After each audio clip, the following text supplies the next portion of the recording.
Welcome students in RGS study. प्यारे बच्चों, आज हम एक्सरसाइज 9.6 का सवाल नंबर 11 से लेकर सवाल नंबर 19 तक हल करेंगे। इससे पहली वीडियो में हमने सवाल नंबर 1 से लेकर 10 तक हल कर दिए हैं।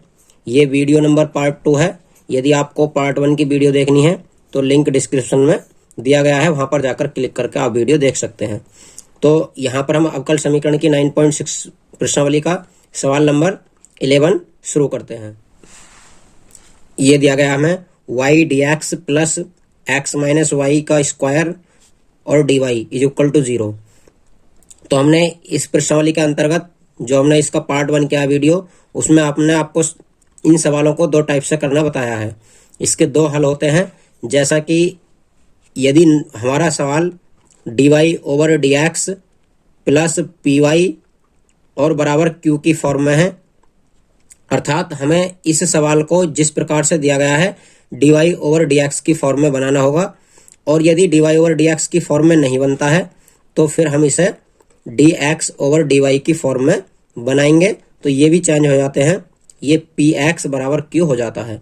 मतलब यदि dy ओवर dx है प्लस py तो बराबर q होगा। यदि y ऊपर है तो यहाँ पर भी y ऊपर होगी, ये x के रेस्पेक्ट में होगा, और ये x ऊपर है तो यहाँ पर भी x होगा, ये y के रेस्पेक्ट में होगा।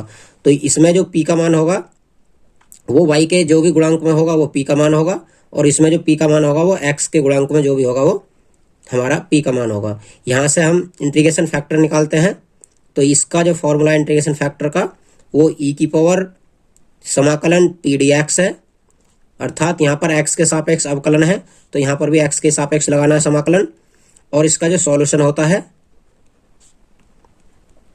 ये हमने पहली वीडियो में आपको क्लियर करा दिया है, फिर भी थोड़ा सा आपकी याददाश्त के लिए बताया जा रहा है। इसका सॉल्यूशन होता है y if मतलब integration factor is equal to q if और dx प्लस c। और यदि इसका इंटीग्रेशन फैक्टर निकालना है तो इसमें y के रेस्पेक्ट में समाकलन हुआ है या अवकलन हुआ है ये, इसलिए हमें यहाँ पर dy लेना होगा इसमें, और जहाँ पर ये dx है वहाँ पर भी हमें dy लेना होगा। अर्थात जहाँ पर इसमें dy है वहाँ पर dx आ जाएगा, जहाँ पर y है वहाँ पर x आ जाएगा। सारे फॉर्मूले एक दूसरे के चेंज हो जाते हैं। ये 2 ही स्थिति हम इस प्रश्नावली के अंतर्गत पढ़ेंगे। यदि हमारा सवाल इस फॉर्म में बन जाता है तो इसमें करना ही होगा, और यदि इसमें नहीं बन पाता है तब हमें dx ओवर dy की फॉर्म में करना होता है। तो आइए शुरू करते हैं।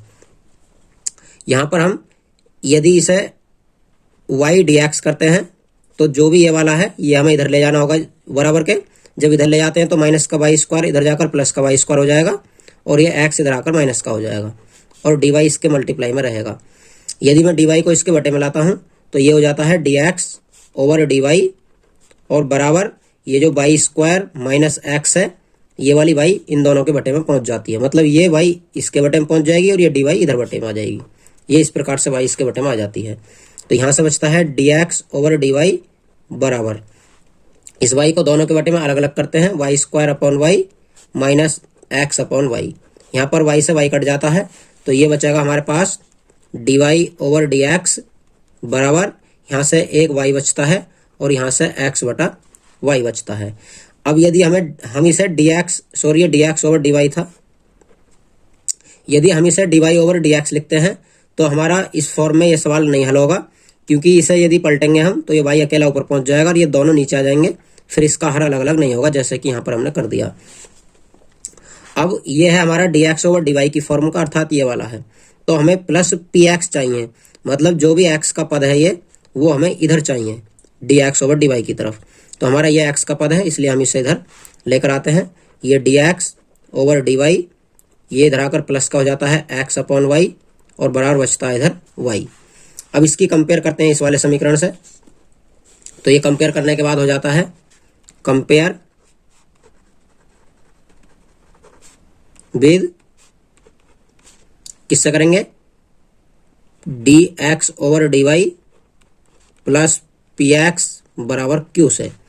जब इससे कंपेयर करते हैं हम तो यहाँ पर देखिएगा ये दोनों आपस में कट जाते हैं।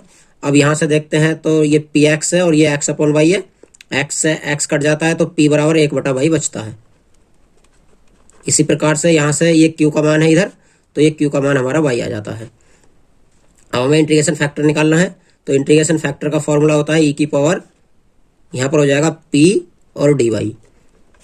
अब e की पावर p का मान है हमारा 1/y, dy बराबर, जब इसका समाकलन करते हैं तो ये 1/y का log y हो जाता है।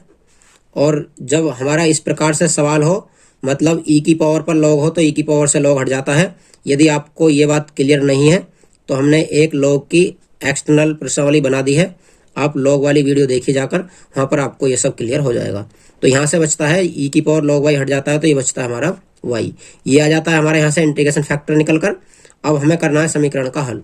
तो समीकरण के हल के लिए हमने ये फॉर्मूला आपको बताया है, लेकिन इसका जो फॉर्मूला होगा उसमें जहाँ पर x है वहाँ पर y आ जाएगा, जहाँ पर y है वहाँ पर x आ जाएगा, क्योंकि ये dy/dx की फॉर्म का है। तो इसका जो हल होता है हमारा समीकरण का, वो होता है, हम लिख देते हैं सॉल्यूशन ऑफ इक्वेशन, मतलब समीकरण का हल। क्या होता है इसका हल? X i f is equal to q i f और डी वाई प्लस सी। यदि वो वाली समीकरण होती dy/dx की तो यहाँ पर y i f equal to q i f और यहाँ पर dx प्लस सी होता। यहाँ पर x का मान x रहने देते हैं, आई एफ का मान हमारा y आया निकल कर, तो y रख देते हैं। अब q का मान भी हमारा क्या था समीकरण से जब कंपेयर की थी, हमारा y था q का मान, और आई एफ का मान भी अभी ये y आया निकल कर, y इंटू वाई और dy प्लस सी। यहाँ से एक्स वाई बराबर हो जाता है ये y का स्क्वायर और dy प्लस सी। और y स्क्वायर का समाकलन कर देते हैं तो y स्क्वायर का होता है y की पावर 3/3 और प्लस कांस्टेंट c सेम रहेगा। इस प्रकार से हमारा ये सवाल हो जाता है। आप चाहो तो इसे थोड़ा सा और आगे बढ़ा सकते हो। आगे बढ़ाएंगे तो हम केवल और केवल यहाँ से y से इसे पूरे को डिवाइड कर सकते हैं। जब y से आप डिवाइड करोगे तो यहाँ पर x रह जाएगा और यहाँ पर y इसके बटे में आएगा, तो y की पावर यहाँ पर 2 बचेगी और अपॉन 3 और प्लस यहाँ से c/y हो जाएगा, मतलब ये y दोनों के बटे में इधर आ जाएगा। यहाँ पर एक पावर कम कर दी गई है। तो इस प्रकार से हमारा सवाल नंबर 11 कंप्लीट हो जाता है। सवाल नंबर 12 है हमारा x plus 3y² dy/dx is equal to y। तो यहाँ पर हम जो ये मल्टीप्लाई में दिया गया है पूरा पोर्शन, इसे हम y के बटे में ले जाते हैं, तो ये हो जाता है dy/dx is equal to y upon x plus 3y², x plus 3y²। अब हम यहाँ पर dy/dx वाली फॉर्म बनाकर देखते हैं तो वो फॉर्म नहीं बन पाती है, क्योंकि यहाँ पर हमारा ये y अपॉन अकेले के बटे में है, हम इसे दोनों के बटे में अलग अलग नहीं लिख सकते, इसलिए हमें ये dx/dy की फॉर्म में चेंज करना होगा, मतलब ये पलटना होगा। पलटेंगे तो ये dx/dy बराबर हो जाएगा ये x प्लस 3y² ऊपर आ जाएंगे और अपॉन हो जाएगा ये नीचे y, मतलब हमने दोनों तरफ का पलट दिया ऊपर का नीचे करके। अब जब इसे पलटे हुए के नीचे बटे में लिखते हैं हम इस वाली y को अलग अलग, तो ये x अपॉन y हो जाता है और ये यहाँ से y से एक y कट जाएगा, ये 3y बचेगा। अब हमें जो समीकरण बनाना है वो बनाना है dx/dy प्लस px के रूप का, क्योंकि जब ये x ऊपर होता है तो हमें ये x वाला पद इधर चाहिए। इसमें y हो या ना हो इससे हमारा कोई मतलब नहीं है, लेकिन x अवश्य होना चाहिए यदि इधर x ऊपर है तो, और यदि इधर ऊपर y है तो इधर y वाला पद अवश्य होना चाहिए, चाहे x हो या ना हो। तो यहाँ पर हमारा x है तो x वाला पद हमें इधर चाहिए, ये बाकी इसके साथ y है वो अलग बात है, लेकिन हमें x वाला पद इधर चाहिए। इधर चाहिए है तो हम इधर को ले आएंगे, इधर ले आएंगे तो ये माइनस का x अपॉन y हो जाएगा इधर आकर और बराबर 3y बचेगा। अब इसकी जो तुलना कर देते हैं हम dx/dy प्लस px बराबर q से तुलना करने पर, जब हम इससे तुलना करते हैं तो ये हमारे पास बचता है अब dy/dx से dy/dx कट जाता है और x से x कट जाता है। जब ये x से x कट जाएगा तो p का मान जो बचेगा वो हमारा माइनस का 1/y बचेगा, क्योंकि x कट जाएगा, माइनस का 1/y बचेगा और ये q का मान जो बचेगा यहाँ से 3y बचेगा। अब हम इंटीग्रेशन फैक्टर निकालते हैं, तो इंटीग्रेशन फैक्टर के लिए फॉर्मूला होता है हमारा e की पावर pd y बराबर लगाएंगे e की पावर p का मान माइनस का 1/y है और dy, इसका एक बार समाकलन करेंगे तो e की पावर माइनस का log y हो जाएगा ये, क्योंकि 1/y का log y होता है और माइनस का चिन्ह ये सेम रह जाएगा। अब हम इस माइनस के चिन्ह को यहाँ पर ले जाएंगे, क्योंकि हमें इधर कोई संख्या नहीं चाहिए, हमें e की पावर से log को यहाँ पर हटाना है। तो ये e की पावर log और ये y की पावर -1 यहाँ पर चला जाता है n की पावर m से, तो ये हमारा यहाँ से बच जाता है अब माइनस का y की पावर -1, क्योंकि e की पावर से log हट जाएगा तो ये y की पावर -1 बच जाएगा, या कह सकते हो कि ये 1/y हमारा बचता है। अब आगे करते हैं। तो हमें क्या करना है, समीकरण का हल, और समीकरण का हल जो होता है इसका वो क्या होता है, x i f is equal to q i f और डी वाई प्लस सी।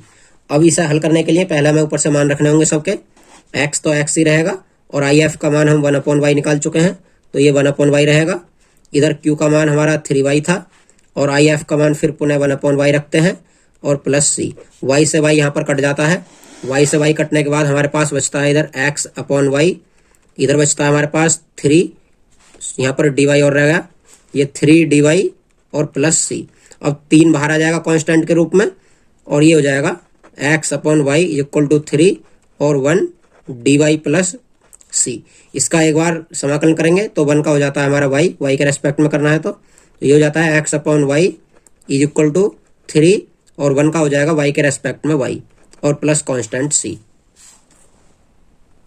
जो ये बटे में y है इसकी मल्टीप्लाई इधर को कर देंगे, तो हमारे पास ये बच जाएगा फाइनल आंसर x बराबर, जब इधर गुणा करेंगे इसकी तो ये 3y² हो जाएगा, और y की c में करते हैं तो ये cy हो जाएगा। इस प्रकार से हमारा सवाल नंबर 12 कंप्लीट हो जाता है। सवाल नंबर 13 करते हैं। क्वेश्चन नंबर 13 दिया है हमें, dy/dx plus 2y tan x is equal to sine x, y बराबर 0 यदि x बराबर π/3। मतलब अब की बार हमें सवाल को हल करना है। हल करने के बाद y के स्थान पर 0 और x के स्थान पर π/3 रखकर c का मान निकालना होगा। तो ये उस टाइप का सवाल है, क्योंकि इसमें x और y के मान हमें दे दिए गए हैं। अब यहाँ पर हम पहले सवाल को पहचानते हैं कि किस फॉर्म का सवाल है।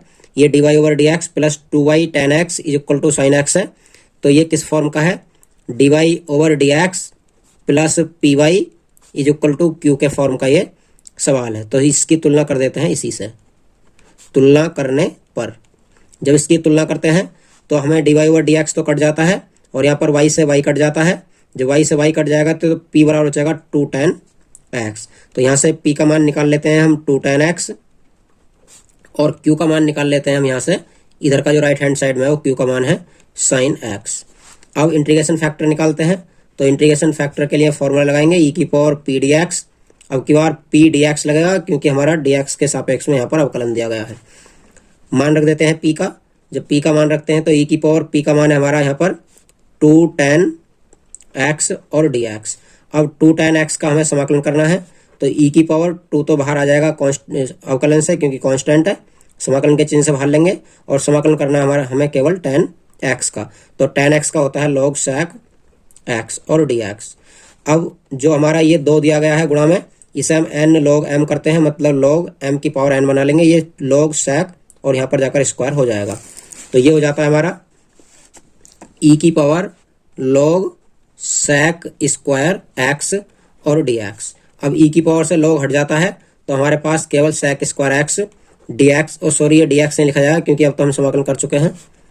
तो समाकलन करने के बाद हमारा बचता है integration factor sec square x। अब समीकरण का हल रखते हैं, तो समीकरण का हल होता है हमारा y/if। अब की बार y/if लगेगा, क्योंकि हमारा dy/dx की फॉर्म का सवाल है। इधर q/if और ये dx प्लस c होगा। y का y रहेगा, if का मान ये हम निकाल चुके हैं। if का मान है sec square x is equal to, अब ये है q, तो q का मान है हमारा ऊपर से साइन x, फिर if का मान है sec स्क्वायर x और dx प्लस c। अब हमारा साइन x और sec स्क्वायर x का समाकलन सीधे सीधे नहीं हो पाएगा, इसलिए हम इसमें कुछ तोड़ जोड़ करते हैं। तोड़ जोड़ क्या करेंगे, एक sec को sec रख लेंगे, इस प्रकार से sec x, और जो हमारे पास sec स्क्वायर है ये, इसमें से एक sec को नीचे ले आएंगे, मतलब इसे sec x इंटू पहले sec x करते हैं और dx प्लस c आगे करेंगे, तो ये हो जाएगा हमारे पास y sec square x is equal to, ये साइन x रहेगा, और ये जो sec x है इसे 1 cos कर लेंगे, मतलब ये साइन के बटे में आ जाएगा, और जो ये sec x है इसे sec x ही रहने देंगे। इस प्रकार से हमने दोनों sec x को चेंज कर लिया है, एक को sec बना दिया है और एक को sec रखा है यहाँ पर। ये y sec square x equal to हो जाता है, ये sec x तो हमारे पास पहले से ही है, और ये साइन बटा cos हो जाता है tan x और dx प्लस c। अब आप sec x tan x का करेंगे तो सीधा सीधा क्या हो जाता है sec x, तो ये हो जाएगा y sec square x is equal to sec x tan x का हो जाएगा sec x और प्लस कांस्टेंट सी। अब हमें सी का मान निकालने के लिए यहाँ पर sec x जो दिया है इसका मान रखेंगे y का 0 और x का π/4 जैसा कि सवाल में हमें दिया गया है। सवाल में लिखेंगे यहाँ पर x बराबर π/4 नहीं है π/3 और y बराबर 0 रखने पर। जब आप इतना रखते हो तो जहां जहां x है वहां पर π/3 रख जाएगा और y के स्थान पर 0 रख जाएगा। जब इसमें मान रखते हैं तो ये y के स्थान पर 0 रखेंगे और sec स्क्वायर x के स्थान पर π/3 रखेंगे बराबर sec और x के स्थान पर फिर π/3 रखेंगे और प्लस कांस्टेंट c रहेगा। इसे हम इक्वेशन 1 मान लेते हैं और यहाँ पर ये 0 है तो 0 के कारण ये टोटल 0 हो जाएगा, इसलिए ये बचता है 0। ये sec π/3 है मतलब sec 60 है और sec 60 का मान होता है 2। कांस्टेंट c रहेगा या c बराबर कह सकते हैं -2। ये जो c का मान हमारा -2 आया है ये मान हमें यहाँ पर c के स्थान पर रख देना है और यही हमारा फाइनल आंसर हो जाएगा। तो लिख देंगे c का मान समीकरण 1 में रखने पर। जब 1 में रखते हैं हम तो ये हमारा y sec square x equal to sec x और -2 हो जाएगा c के स्थान पर। अब यदि आपको आगे बढ़ाना है सवाल तो आप केवल इसमें sec को 1/cos करके इधर पहुंचा सकते हैं, बाकी और इसमें कुछ भी नहीं होगा। sec को जब बटे में पहुंचाते हैं तो ये y बराबर हो जाता है sec स्क्वायर इसके बटे में आएगा तो ये 1/sec x बचेगा कटने के बाद, क्योंकि sec x के बटे में sec स्क्वायर लाएंगे एक sec x कट जाएगा और ये -2/sec स्क्वायर x हो जाएगा। इसे भी आप आगे बढ़ा सकते हैं क्योंकि 1/sec cos x होता है और -2 ये भी ऊपर जाकर cos स्क्वायर x हो जाएगा। इस प्रकार से हमारा सवाल नंबर 13 भी कंप्लीट हो जाता है। ये है हमारा 1 + x² dy/dx + 2xy = 1/1 + x²। तो यहाँ पर भी हम ये हमारा dy/dx के साथ में दिया है क्योंकि हमें dy/dx के साथ में कोई संख्या नहीं चाहिए, इसलिए हम इससे पूरे समीकरण को डिवाइड कर देते हैं। जब आप इसे 1 + x² से डिवाइड करेंगे तो यहाँ पर बच जाता है हमारा dy/dx प्लस ये हो जाता है 2xy अपॉन ये अपॉन में आ जाएगा क्योंकि पूरे से डिवाइड करेंगे जब हम इससे तो ये इसका अपॉन आ जाएगा 1 + x² और इधर 1/1 + x² तो पहले से ही है और ये भी इसी के बटे में आएगा तो ये इसकी घात हो जाएगी हमारे 2। अब यहाँ पर सीधा सीधा कंपेयर कर देते हैं dy/dx प्लस py बराबर q से तुलना करने पर। जब इसकी तुलना करते हैं आप तो p का मान ये तो कट ही जाता है, p का मान जो बचता है हमारा वो y कटने के बाद बचता है 2x/1 + x², 2x/1 + x² और q का मान जो बचता है इधर वो 1/1 + x² का होल स्क्वायर। इस प्रकार से हम q और p के मान निकाल लेंगे। अब हमें निकालना है इंटीग्रेशन फैक्टर। तो इंटीग्रेशन फैक्टर निकालने के लिए इंटीग्रेशन फैक्टर का फॉर्मूला लगाते हैं IF = e⁻∫ pdx और जब हम p का मान रखेंगे तो e की पावर हो जाएगा ये p के स्थान पर 2x/1 + x² और dx। अब यहाँ पर हम इसका सीधे सीधे समाकलन नहीं कर सकते क्योंकि ये 2x/1 + x² है। जब आप 1 + x² को t मानते हैं तो x² का 2x हो जाता है जो कि ऊपर हमें दिया गया है। तो यहाँ पर 1 + x² को हम मान लेते हैं t। यहाँ पर मान लेते हैं लेट 1 + x² = t, x² का हो जाएगा 2x, dx = dt। तो ये 2x और dx है, इस 2x dx के स्थान पर dt आ जाएगा तो हमारे पास बच जाता है ये IF = e⁻∫ 1/t और dt। अब 1/t का करते हैं तो ये हो जाता है, इसे हटा देंगे हम, ये हो जाता है e⁻log t। अब log t से e⁻log से log हट जाएगा तो ये इंटीग्रेशन फैक्टर बराबर बच जाएगा हमारा t और t का मान हमने क्या माना था अभी 1 + x² को। तो ये फाइनल आंसर हमारा IF का आ जाएगा 1 + x²। अब हमें समीकरण का हल करना है तो इसके लिए हम लगाते हैं फॉर्मूला समीकरण का हल। जब फॉर्मूला लगाते हैं ये होता है YIF = QIF और dx + c। ऊपर से मान रख देते हैं सभी का। IF का मान है 1 + x² जो कि ये वाला है और q का मान है हमारा 1/1 + x² का होल स्क्वायर। फिर रखते हैं यहाँ पर IF का मान, तो IF का मान यही है 1 + x² और dx + c। यहाँ पर 1 + x² से इसकी एक पावर कट जाएगी तो ये बचता है y 1 + x² = यहाँ से 1/1 + x² ये बच जाता है और डी एक्स प्लस सी।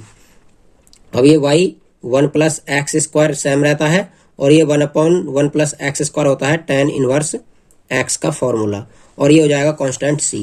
अब हमें c का मान निकालने के लिए जो सवाल में x और y की वैल्यू दी गई है वो पुट करनी होंगी, तो आइए रख देते हैं।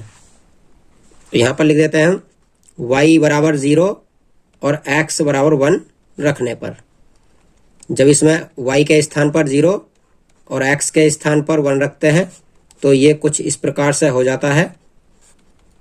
y के स्थान पर 0 और ये 1 रख दिया है मैंने, और यहाँ पर भी 1 रख दिया है, ये पूरा 0 हो जाएगा।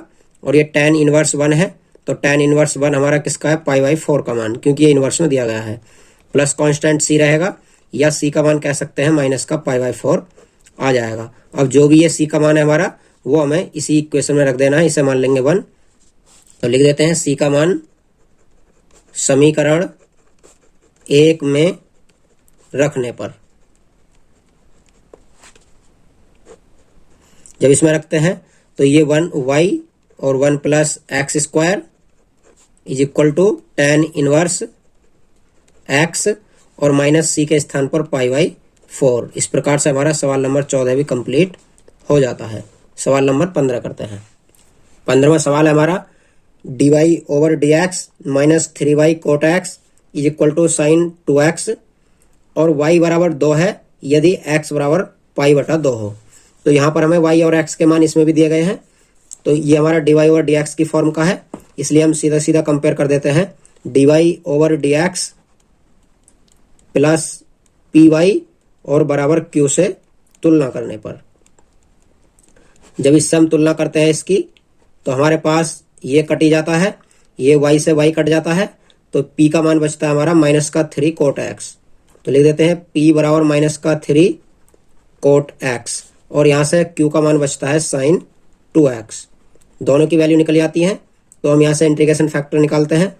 इंटीग्रेशन फैक्टर के लिए e की पावर समाकलन pd x फॉर्मूला लग जाएगा।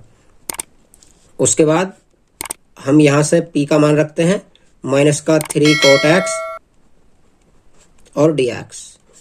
अब इसका समाकलन करते हैं, तो माइनस का 3 हमारा कांस्टेंट है, यहाँ पर ले लेंगे इसे, e की पावर माइनस 3 समाकलन कोट x और dx हमारा हो जाएगा।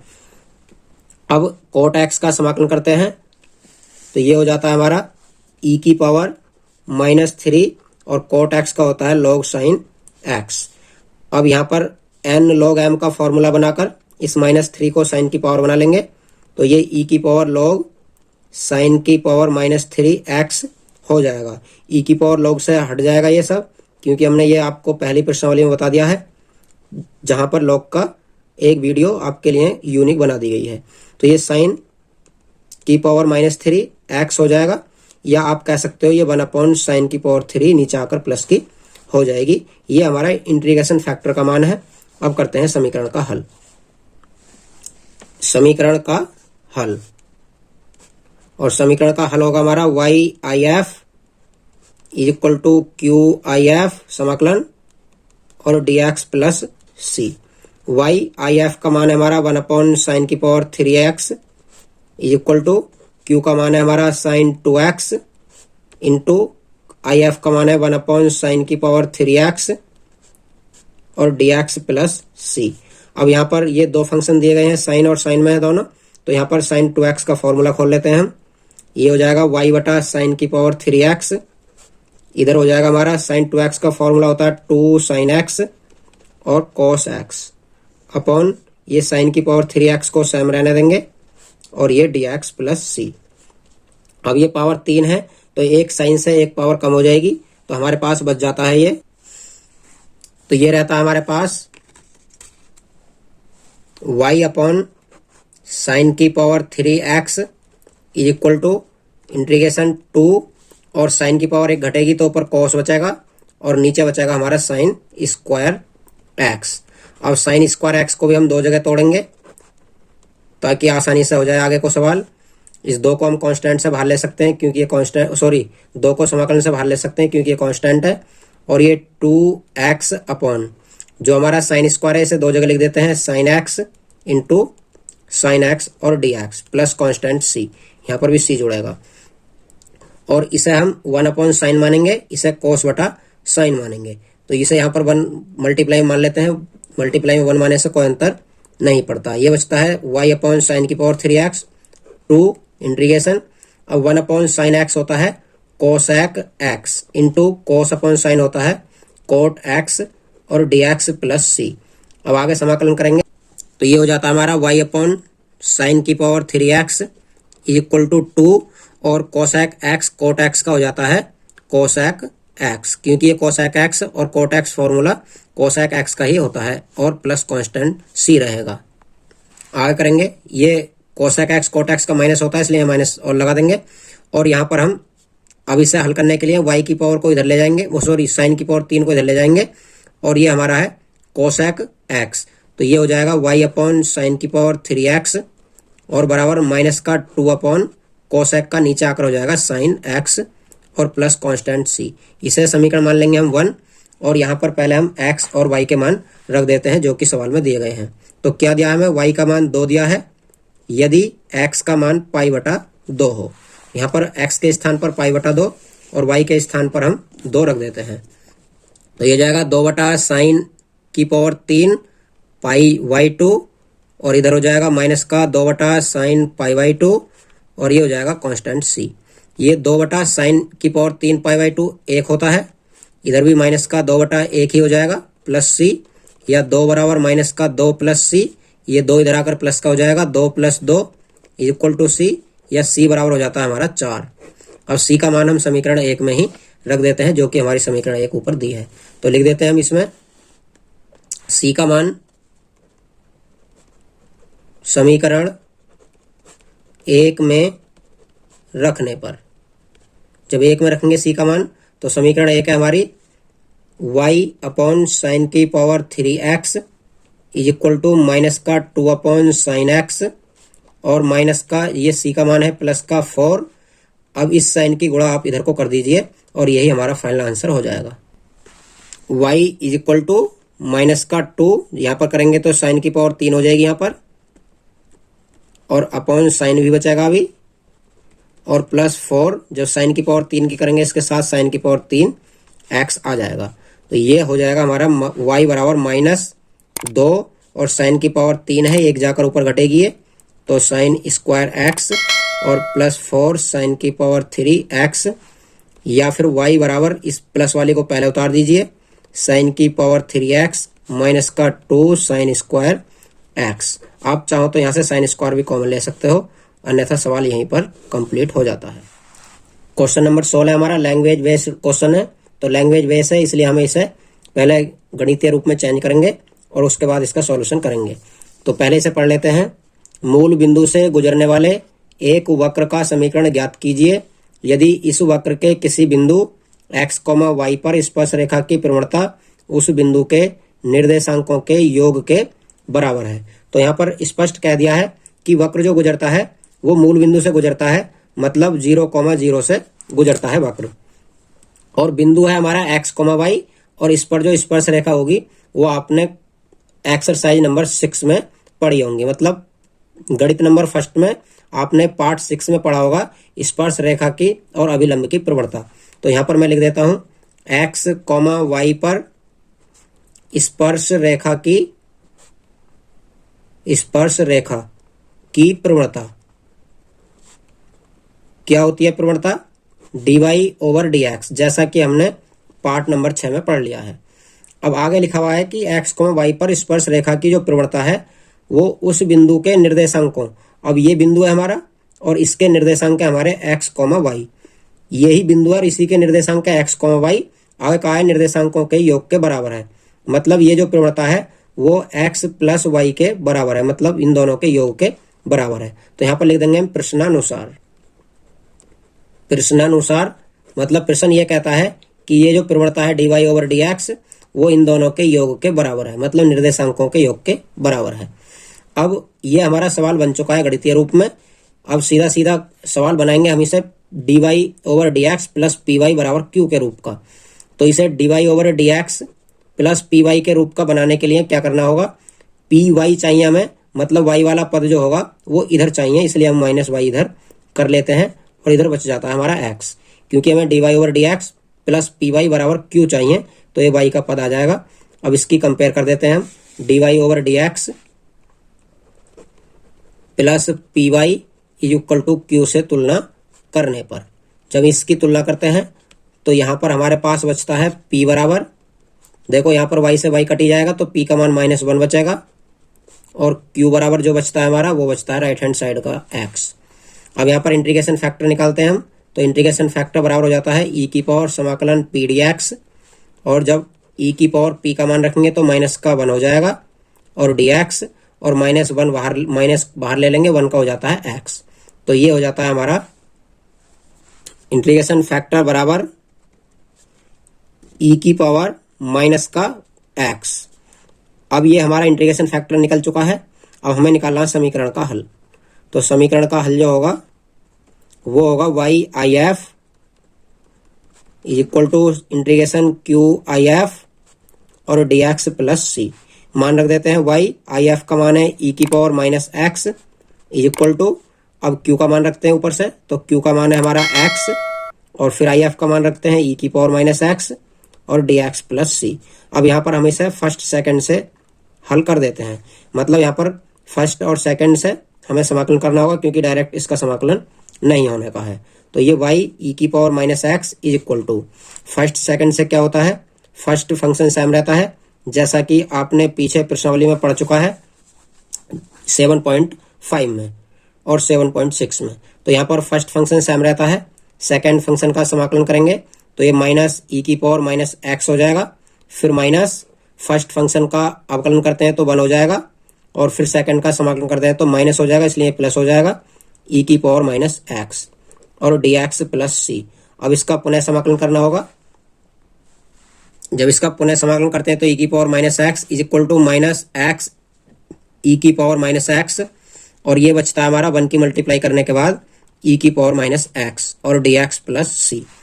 y e की power minus x is equal to minus x e की पावर माइनस x, और फिर e की पावर माइनस x का समाकलन करेंगे तो माइनस e की पावर माइनस x हो जाएगा और dx प्लस c। अब यहाँ पर हम, ये हमारा हर जगह e की पावर माइनस x दिया है, इसलिए हम e की पावर माइनस x से पूरे को कर देते हैं डिवाइड। जब हम e की पावर माइनस x से डिवाइड करेंगे तो ये बच जाता है इधर से y, इधर से बच जाता है माइनस का x, यहाँ से बच जाता है माइनस का 1, और ये dx तो हमारा हट जाएगा क्योंकि हमने समाकलन कर दिया है, और ये बच जाता है हमारा प्लस का c। और यहाँ पर e की पावर माइनस x से जब पूरे को डिवाइड करेंगे तो c के बटे में आ जाएगा e की पावर माइनस x। अब जो हमारे माइनस के इन्हें हम इधर ला सकते हैं, तो इधर आकर हो जाएंगे ये x और प्लस y, और इधर आकर प्लस का 1 हो जाएगा ये, और बराबर बचेगा c, और e की पावर ऊपर आकर हो जाएगी x। इस प्रकार से हम इसे इक्वेशन बनवा लेंगे। क्यों? क्योंकि अभी हमें इसे आगे और हल करना है। यहाँ पर हमें दिया गया है सवाल की लैंग्वेज में कि यह समीकरण जो होगा वो मूल बिंदु से गुजरता है, मतलब मूल बिंदु से गुजरने वाले वक्र का समीकरण है, इसलिए हमें इसे 0 0 से गुजारना होगा, मतलब x के स्थान पर 0 और y के स्थान पर भी 0 हमें रखना होगा। तो यहाँ पर हम लिख देते हैं x बराबर 0 और y बराबर 0 रखने पर, जब हम इसमें x बराबर 0 और y बराबर 0 रखते हैं तो ये 0 और ये 1 बराबर c, और e की पावर भी हो जाएगी 0। तो ये तो सब 0 हो जाता है, ये 1 बचता है, इधर से c बचता है, क्योंकि e की पावर 0 का मान भी 1 हो जाएगा। तो c का मान इस प्रकार से हमारा 1 निकल जाता है। अब इस c के मान को पुनः यहाँ पर c के स्थान पर रख देते हैं, यही हमारा फाइनल आंसर हो जाएगा। c का मान समीकरण 1 में रखने पर, जब 1 में रखते हैं तो ये हो जाएगा हमारे पास वो x plus y plus 1 is equal to c के स्थान पर 1 रखेंगे तो कोई अंतर नहीं पड़ेगा, इसलिए बचेगा e की पावर x, और ये हमारा सवाल नंबर 16 का फाइनल आंसर आ जाता है। सवाल नंबर 17 करते हैं। क्वेश्चन नंबर 17 भी हमारा लैंग्वेज टाइप है, तो इसे भी हम पहले गणितीय रूप में बना लेते हैं। बिंदु 0,2 से गुजरने वाले वक्र का समीकरण ज्ञात कीजिए। मतलब कोई ऐसा समीकरण है जो 0,2 से गुजरता है, तो आपको यहाँ पर सीधा सीधा पता लग गया होगा कि ये x का मान होगा और ये y का मान होगा, क्योंकि हमें यहीं से समीकरण को गुजारना है। और आगे कहा गया है यदि इस वक्र के किसी बिंदु के निर्देशांक, तो निर्देशांक क्या होंगे हमारे x और y होंगे, निर्देशांकों का योग x और y दोनों का योग उस बिंदु पर खींची गई स्पर्श रेखा की प्रवणता मतलब dy/dx के परिमाण से 5 अधिक है, मतलब इन दोनों के योग से 5 अधिक है हमारी प्रवणता। तो यहां पर लिखेंगे माना बिंदु x, y है। क्या है हमारे बिंदु x, y?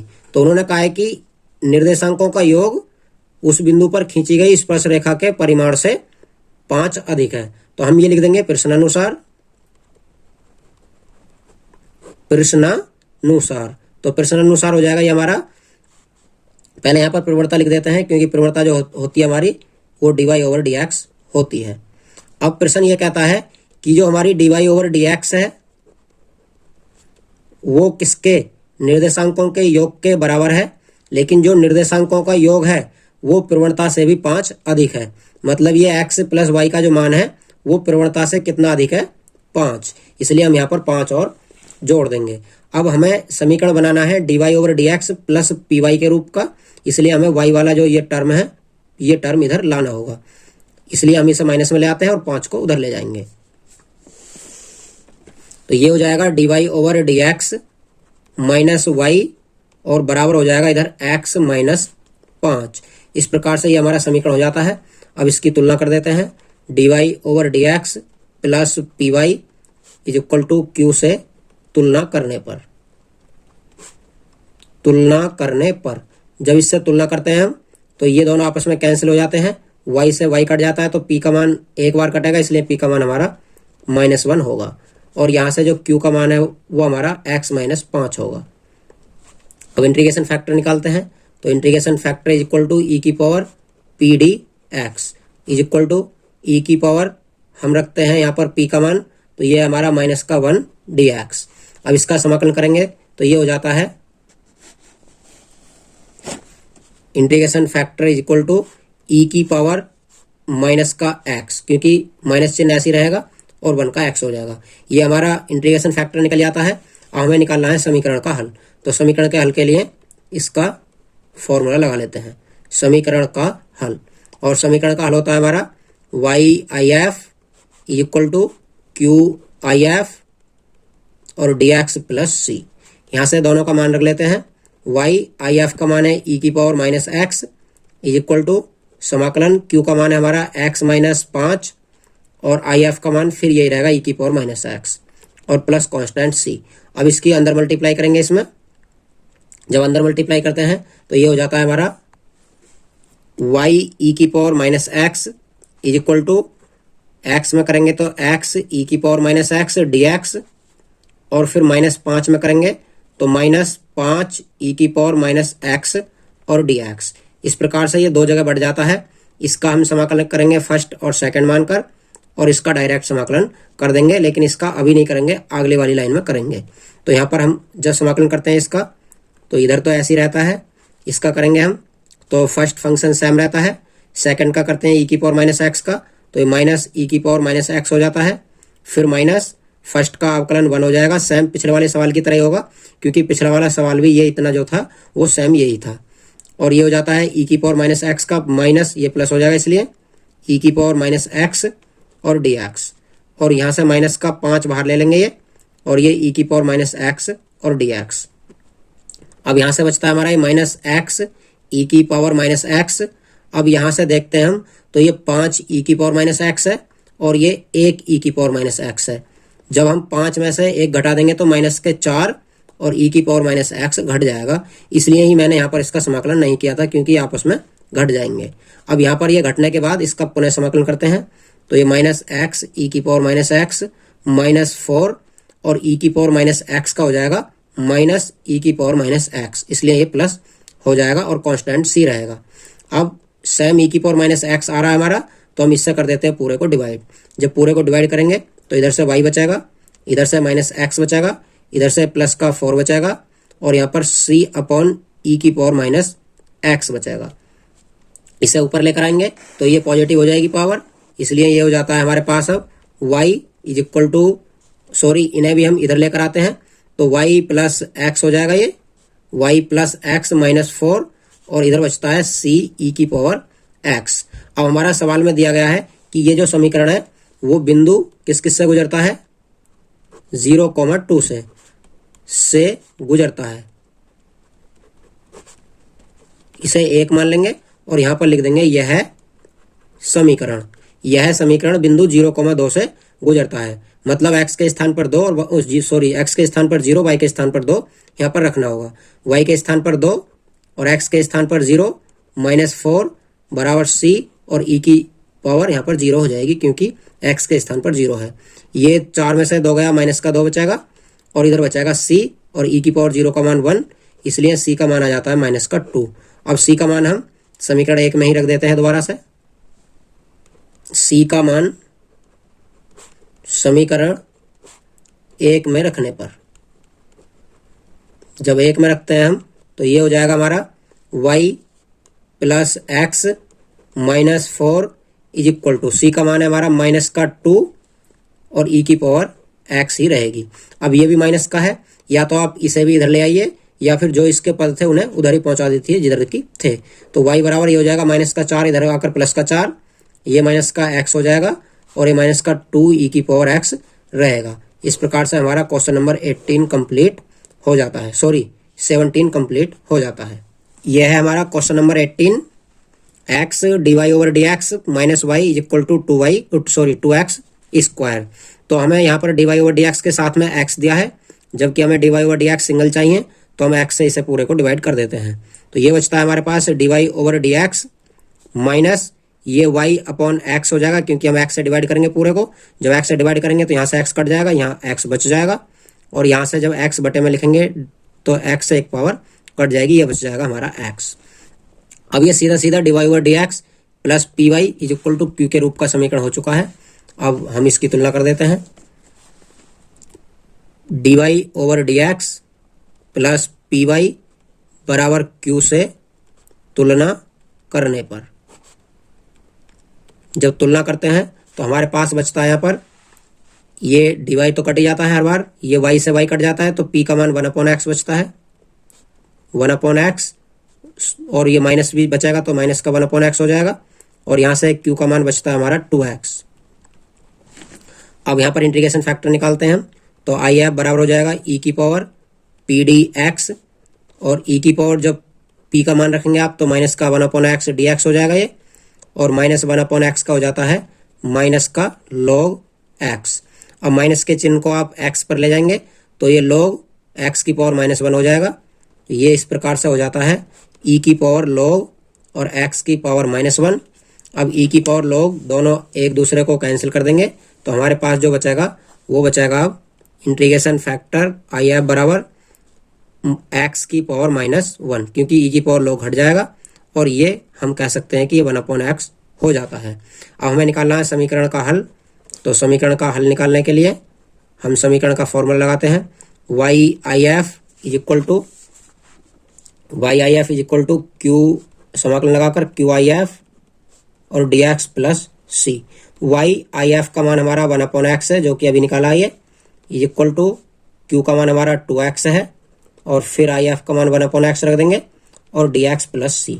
x है, x कट जाता है तो ये बचता है y/x = यहाँ से बचता है 2 बाहर लेकर 1 और dx + c। अब y/x तो सेम रहेगा लेकिन हमारा जो 2 है और 1 का x हो जाएगा और +c है।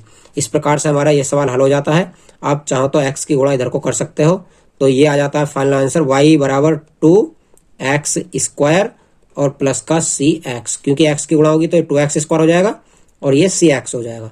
इस प्रकार से हमारा सवाल नंबर 18 कंप्लीट हो जाता है और ये एक वैकल्पिक सवाल है, इसलिए इसका विकल्प जो होगा वो इसका विकल्प C सही होगा।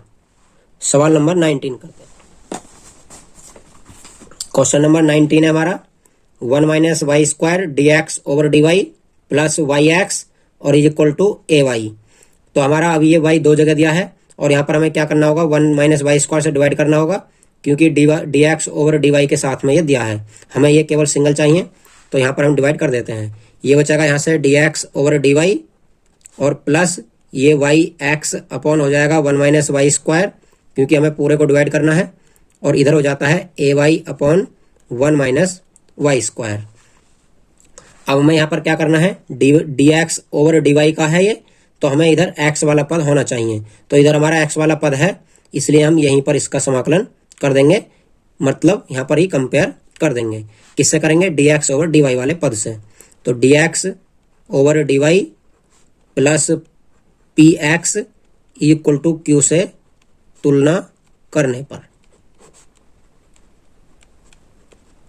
जब इससे तुलना करते हैं तो ये हो जाता है हमारा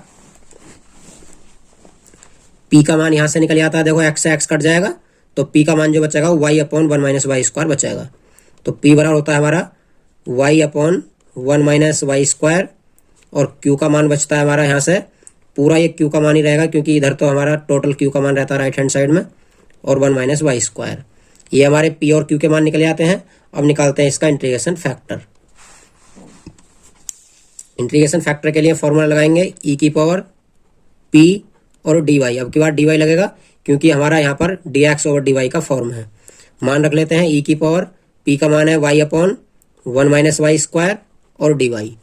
अब यहाँ पर इसका समाकलन करने के लिए आपको 1 माइनस वाई स्क्वायर को t मानना होगा, तभी आप इसे आगे हल करेंगे। तो यहाँ पर मान लेते हैं let 1 minus y square is equal to t, 1 का 0 और वाई स्क्वायर का 2y, dy is equal to dt। अब हमारे पास ये केवल ऊपर y dy है, इसलिए हम भी यहाँ पर y dy रख लेते हैं, और जो माइनस का 2 है इसे इधर बटे में ले जाते हैं dt की तरफ। तो यहाँ पर हम y dy के स्थान पर माइनस का 1/2 dt रख देंगे। तो ये हो जाता है हमारा integration factor is equal to e की पावर, यहाँ पर e की पावर है समाकलन, ये y dy के स्थान पर तो आ जाएगा dt, माइनस का 1/2 यहाँ पर ले लेते हैं समाकलन से बाहर, और ये हो जाएगा 1/t, क्योंकि नीचे वाले को हमने t मान लिया है, और y dy के स्थान पर आ जाएगा dt। अब इसका समाकलन करेंगे तो ये माइनस का 1/2 और ये log t हो जाएगा। तो ये हो जाता है e की पावर log और t की पावर माइनस का 1/2। e की पावर से log हट जाता है, तो ये बचता है 1/2 इंटीग्रेशन फैक्टर का मान, सॉरी t की पावर माइनस का 1/2 बचता है ये, और t की पावर माइनस 1/2 का मतलब होता है √t। लेकिन अभी हम t का मान रखेंगे ऊपर से, तो t का मान रखते हैं, तो ये हो जाएगा t का मान यहाँ पर रखते हैं, तो t का मान हमारा 1 माइनस वाई स्क्वायर और इसकी पावर माइनस का 1/2। जब यहाँ पर माइनस का 1/2 इसकी पावर लगाएंगे तो ये हो जाएगा 1/1 माइनस वाई स्क्वायर, क्योंकि इसे हम इस रूप में चेंज कर सकते हैं 1/1 माइनस वाई स्क्वायर की पावर 1/2 कर सकते हैं नीचे लाकर। जब नीचे लाकर 1/2 प्लस की करेंगे तो ये 1/2 हमारी √ बन जाएगी इस टाइप से। तो हमारा ये इंटीग्रेशन फैक्टर का मान निकल जाएगा। तो इस सवाल के अंतर्गत जो 19 सवाल है हमारा, इसमें हमसे केवल इंटीग्रेशन फैक्टर ही पूछा है। तो यहाँ पर इंटीग्रेशन फैक्टर जो हो जाएगा हमारा वो 1/1 माइनस वाई स्क्वायर हो जाएगा। इस प्रकार से हमारी 9.6 प्रश्नावली कंप्लीट हो जाती है। यदि आपको 9.6 प्रश्नावली की वीडियो नंबर 2 और 1 में कोई सवाल समझ नहीं आया है तो मुझे सवाल नंबर डालकर कमेंट कीजिए, मैं आपको उस सवाल का आंसर अगले वीडियो में आपको दे दूंगा। यदि आपको इस चैनल की वीडियो पसंद आती हैं तो चैनल को सब्सक्राइब कीजिए, बेल आइकन को ऑन रखिए, ताकि आपको हर एक न्यू वीडियो की नोटिफिकेशन टाइम से मिलती रहे। जय हिंद।